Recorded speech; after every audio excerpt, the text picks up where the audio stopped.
Hello, Loveland. I'm Mike Meldon, and this is your Loveland Weekly Podcast, brought to you by Gina Dubell-Smith, eXp Realty, and Stone Pillar Farm. Once again, I got to talk to my friend Brad from Cleveland to tell him more local lore.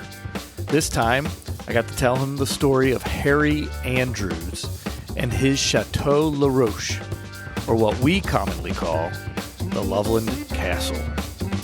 As always, we dig in and have some fun with this one. I hope you enjoy. Today is Monday, February 5th, 2024. Are you ready for this?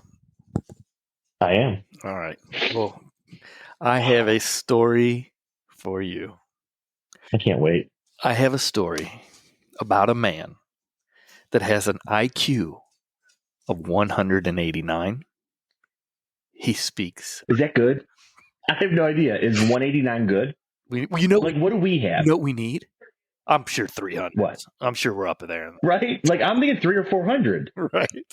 We need, you know what I need? I need that guy that sits next to us, does my fact checking. So, but yeah. I think 189 is really good. Wait. You have one of those guys? No, I don't. I need to get one. Not yet. When we get up there. He spoke 7 languages. Fluently? He has 7 doctorates. What? He had a photographic memory. Oh, that's... how hard can it be? He was proposed for marriage over 50 times. Women asked him 50 times? 50 different women. Those are the stories that we're going to get into tonight about one man. His name's Harry Andrews. Harry Andrews. And we're going to get into what makes these stories fun is trying to figure out the truth from the fiction, right, Brad? And we got to figure out, is some of this true? We're going to do what we did with when I told you about Sam a little bit and try to cut through the tall tale. We're going to talk about this guy named Harry Andrews, and I'm not going to tell you what he's known for yet because he's got a cool story. Okay, so I'm going to tell you his story. I gave you some facts about him, but he was born in upstate New York, and in 1890, he lived till 1981. He was 90. Yeah, you do the math. I'm not good at that. 91 years old. By the way, there was less information to know back then when you're talking about IQs. Oh, you're right. Yeah. So how hard was it to have a high IQ? You're stuck on that, aren't you? Does that make you feel inferior? But you don't even know if... Listen, I bet you're about 400, if that makes you feel better. Okay. That makes you Love it. Okay, good. Okay. Yeah. So, moving on. He was born in upstate New York. He went to Colgate. That's a good college, Brad, because he was a smart guy. Ready to go to World War I. He's at a place called Fort Dix in New Jersey. Just keep your mouth shut. And he contracted a deadly cerebrospinal meningitis while he was there. And guess what? Okay. Guess what? He died. What? He died.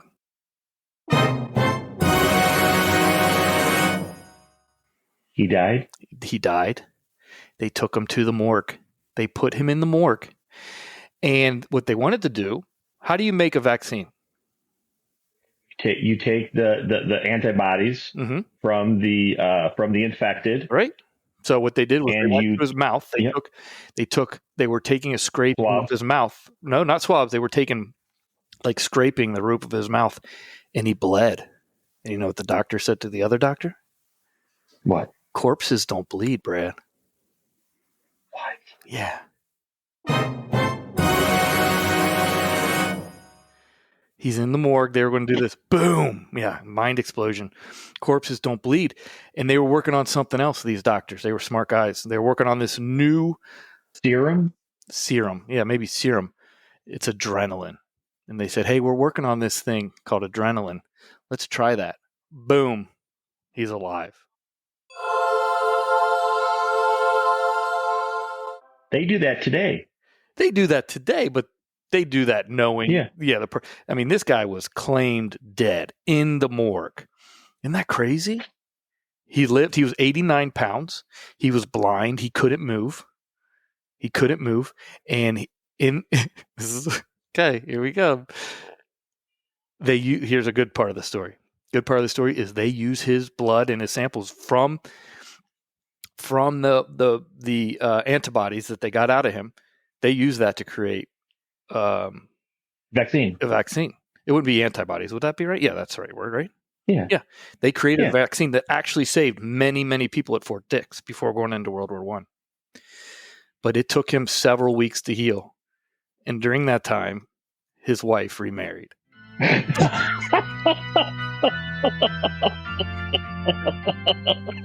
It's a couple of weeks. Exactly.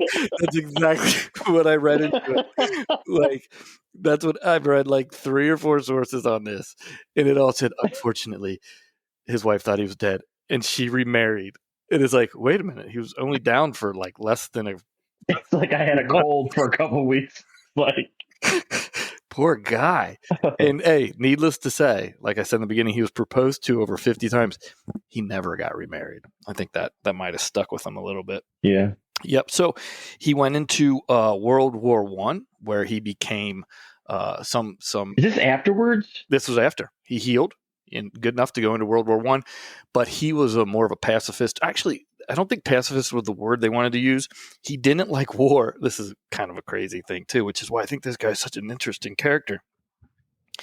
He did not like the modern warfare of World War I, which is what I teach in school. It was the first modern war because before that, it was battle lines where you loaded your weapon one by one and you marched towards each other with battle. And this is all different. And so he said this was too much of a distant killing. And he said something like, I like the old wars where you do it face to face, where you got a sword. It's more intimate. It's more intimate. It's more intimate.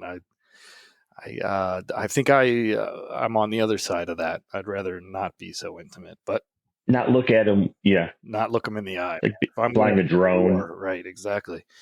So, anyways, he decided he did not want to fight, so he became a medic during the war in World War I. And go ahead. Wait, did he know at this time how smart he was? Of course. Well, he went to Colgate.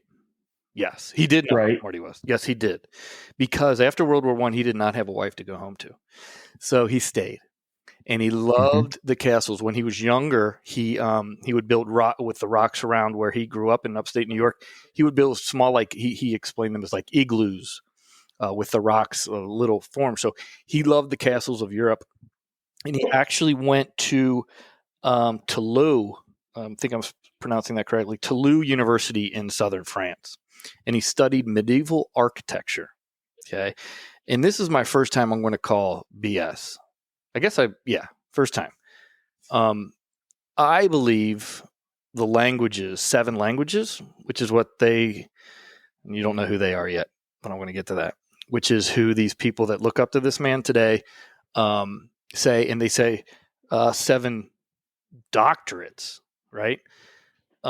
There's no record of either one.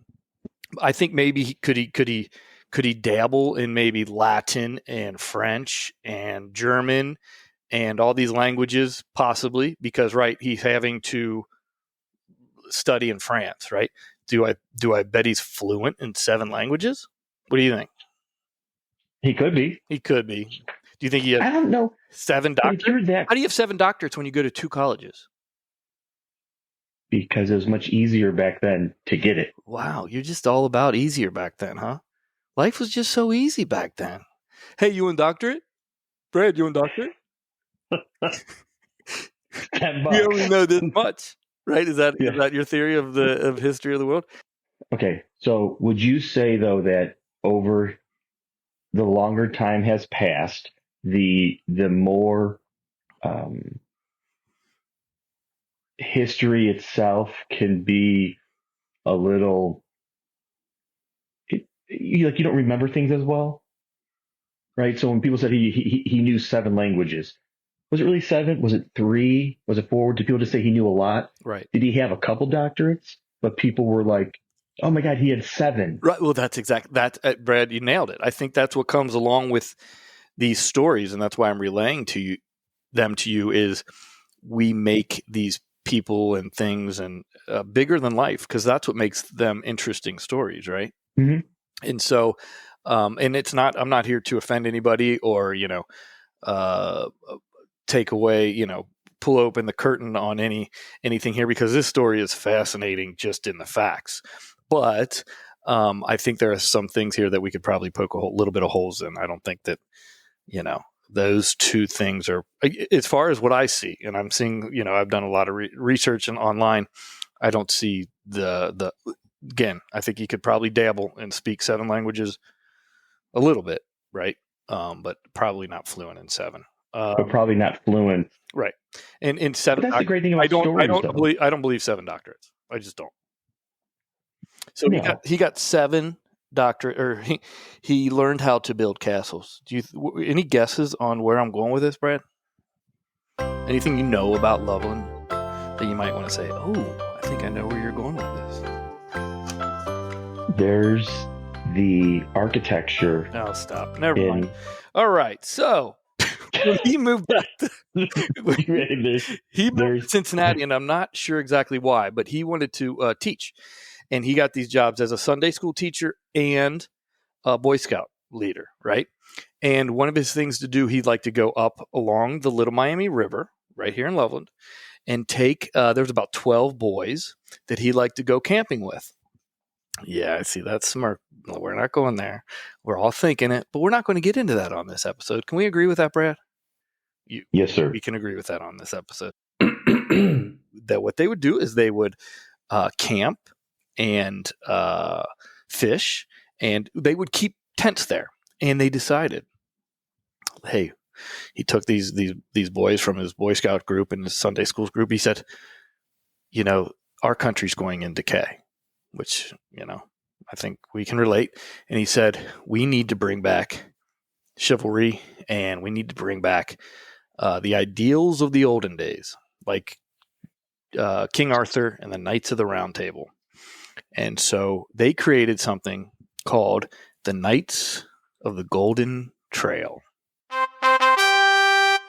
KOGT. That took me way too long. I was doing that in my head. I was doing math. That's so bad. KOGT. And he said, you can be a knight. The only rule is the Golden Trail is the 10 Commandments, right? So these kids, they would go out there and they would fish and camp, and they would keep their tents out there, but tents were getting ratty. And he said, I used to build castles when I was younger. We're not real knights until we have a castle. Any guesses, Brad, or what he's going to do next? They built one of the castles that are out there. It is the on the trail. Dang, you're good. He built what we now call the Loveland Castle. Mm-hmm. Okay, have you ever heard of it? I have not. Okay, so we're going to have to take you. How big is it? That's why we're doing this story. But Brad, that is why I choose you. I choose a guy, Brad from Cleveland, because you've never heard of this. That's why never. And this is fascinating. It is fascinating. Thank you very much for saying that. So what he does so first of all, he needs land. He needs this land. And one of his knights, their parents bought 2 acres of land along the Little Miami River. Actually, they didn't buy it. Guess what? The Cincinnati Enquirer, the newspaper that we have today, if you bought a year subscription, you got an acre of land in Loveland. And there were a few places where this was going on. One was along the river, and one was a subdivision that we have here. How crazy is that? You buy a year subscription, it's $8, right? And you get an acre of land. Yep. And this was in the 1920s. Yep. So he told him what he wanted it for. He bought it from them, and they start building this castle. So they broke ground on June 5th, 1929, and they were going to create what they call today Chateau La Ruche. What does chateau mean? Do you know what that means, Brad, in French? It means building, or it means home. Castle. Yeah. Good. Yeah. So Castle La the Ruche. Ruche. Roche. Let's think of what that could mean. That I could thought. mean. Let me say this: I always thought it was a last name. I've lived here. I've been to this castle many times. I knew it was called Chateau Larouche, and I thought it was just named after a last name. So don't feel bad if you don't get this. River. Good guess. Rock. The Castle of Rock.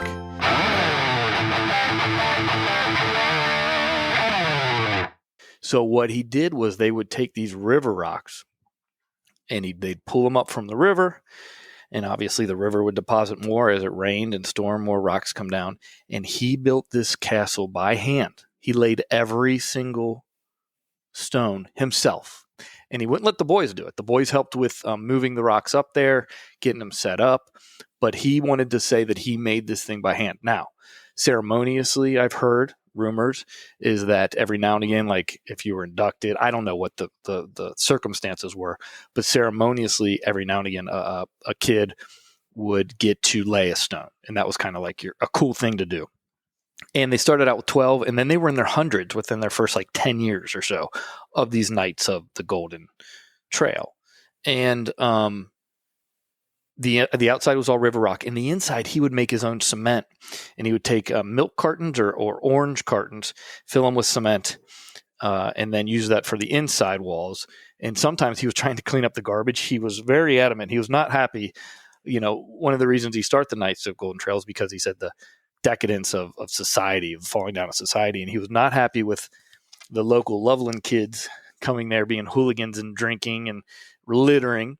And so in many bottles, of his bricks in the building, he would put the litter, the cans or the bottles. This was before recycling, right? This was his form of recycling. He thought, I can save on, I can clean up a little bit and I can save some cement if I put a bottle in there as I'm filling these cartons. So you're going to see remnants in this, and it's really a cool part of it. But they're building. I think he would be so happy with today's society and with how behaved our youth are and how engaged they are. We've come a long way. We've come a long way, haven't we? I mean, something to be proud of. Mm-hmm. Very be proud of. You're being very sarcastic, aren't you, Brad? Listen, I have faith in the goodness of our youth. I'm a high school teacher, so I know they are good kids. We're going through a change, and we're old. Guess what? Every old person is this way, right? So he has a couple stories. When they go away, he creates this door, and you can go online. I'm not going to get into the details of this door he creates. He wants it to be like super hard door, so you can't knock it down. But he is mad that hooligans are coming in and sneaking at night. And he said, at first he would work a bunch of different jobs and didn't live on site. 20, 25 years in, he lived on site. And as these kids were coming in, probably in the late 60s, early 70s, he said they would try to break in. And at one point, he got his shotgun out and sprayed them with what's that, bird shot? Buckshot, bird shot. Right. He said he sprayed them. He said, but not too much longer later, they broke in. They did get in. They knocked him unconscious. They broke his leg, knocked him unconscious, started fires all over the place, and stole a bunch of stuff from him. And this is going to come in. This is where later in the story this is going to come back in. So he kept a gun on him at all times. He was living out there, and you got to understand, Loveland was like we talked about with Sam the Chimp, right? It was a different place in the 60s, 70s. It was out in the middle, especially where he was, out in the middle of nowhere. How big is Chateau Larouche? Okay, so if you know anything, he named it after another Chateau Larouche, which is near where he was stationed during when he was a medic in World War I. It's about 1/5 to 1/4 the size of that one. Does that make sense? No, it's okay. It's like, so it's compared to a regular size house. About twice the size of like let's say you got a 3-bedroom house, right? Yep. Probably, because I'm trying to put the bedrooms in there, probably about the same size. But the cool thing about it is, maybe a little bit bigger. The cool thing about it is it's got a dungeon, and then it's got, it really is just, it's impressive, Brad. And I'm going to take you when we come. It's right on the river, and we'll digress here for a second. I did it. I took my kids there when they were little, but then, as a teacher, my Mondays were my kayaking day. And, sometimes I take friends, sometimes I take the kids, whatever, but it's right along the river on my route. It's funny, where I put my kayak in, Brad, is at the Monkey Bar. Okay. And then on my trip is Chateau La Roche, the Loveland Castle. And so usually, especially if I'm taking somebody new, we'll pull over and go walk up the hill, and I'll take them through the castle. It's impressive. It's big, but not only is the castle impressive, is he made grounds that are gardens with arches and terraces, and the whole place is just like, whoa, okay, this guy. And when you think about this guy laid every stone in every, I guess they call them bricks inside of it, it really is a really cool legacy. So he is building this. He's building it. I don't know how I know he's working many jobs at first. I don't know if he's kept that going. And we're getting into his later years, and he admits that, I don't think I'm going to finish this during my lifetime, but I've created my knights, and they're going to finish this off for me. Well, one of his things was this garbage thing was taking care of, getting rid of the garbage on the grounds, and he was burning the garbage, which he did. I mean, one of the things he said, every Tuesday, who knows? I don't think well, maybe he did. Maybe he kept it like every Tuesday is my burn day, but he had a burn barrel on the roof, and he was burning tires. What I've heard is tires from somebody else, but not from my research. And because you wouldn't know back then, too. No, you're just trying to get rid of it, right? That seemed like the right thing to do. Yeah, he just thought he was doing the right thing, and he caught fire. He was 92, I believe. I think he just turned 90. Wait, he caught fire? He caught fire. His pants caught fire. He was 92 years old.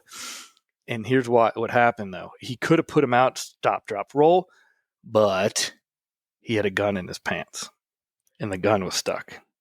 And he was more preoccupied. Rather than putting it out, he was worried about what was going to happen to the gun.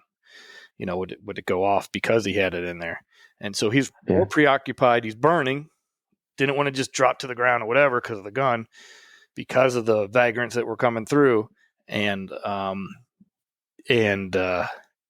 he succumbed to his injuries, I think, within about 2 weeks. I think it was like 16 days later or so. Oh, probably got infected. It's gangrene. That's exactly what they said. Yeah, gangrene, and he passed away. I think it was 92, March 31st, 1981. He was 91 years old, and he passed away 16 days later. And now he haunts the property. What? Yes. What is the property used for right now? Storage. There's a hoarder that lives there. She does quilting, and she keeps all her.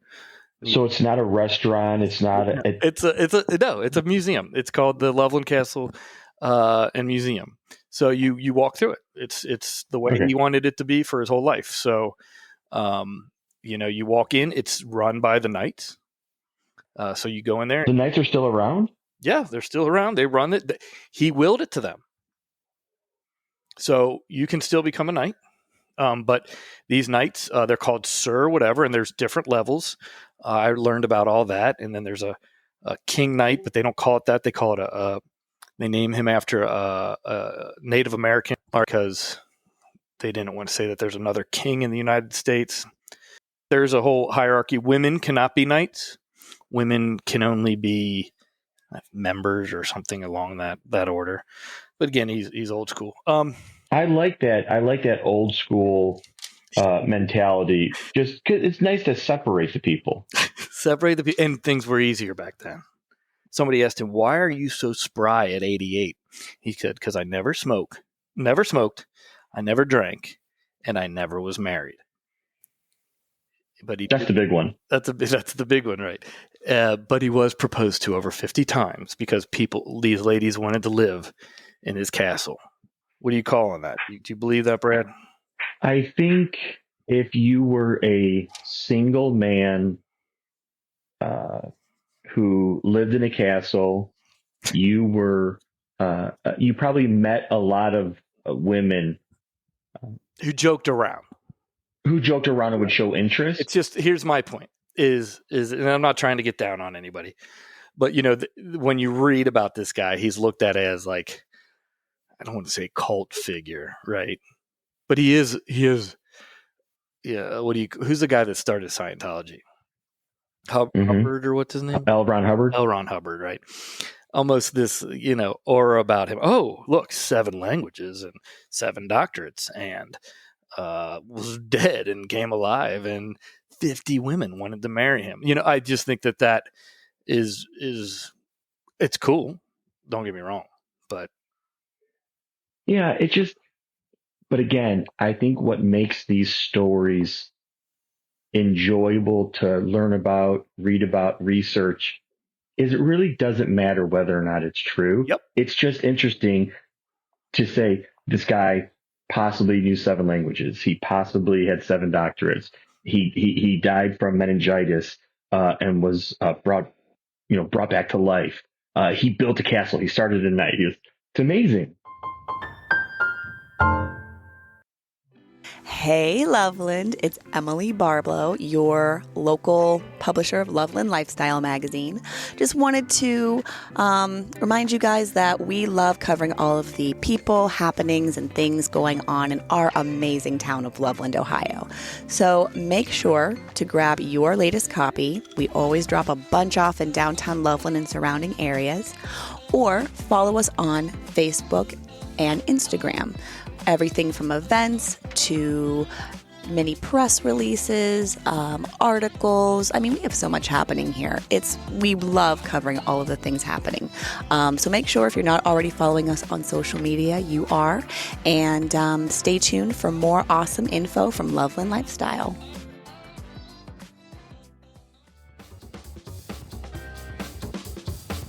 In Loveland City News, the East Loveland Avenue, or O'Banionville Road, will be closed at the bridge just as you head towards the Grail for approximately 6 months.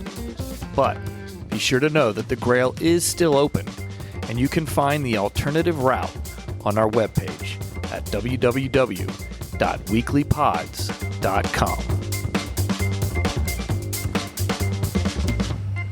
Looking ahead in Loveland, by popular demand, Love Our Land is having another Tree Buds Walk on Saturday, February 10th at 1 p.m. This time, they will be walking the Kelly Nature Preserve. Please RSVP at www.loveourland.org. And if you have any events that you would like me to mention or show ideas for the podcast, please reach out at mike@lovelandpod.com.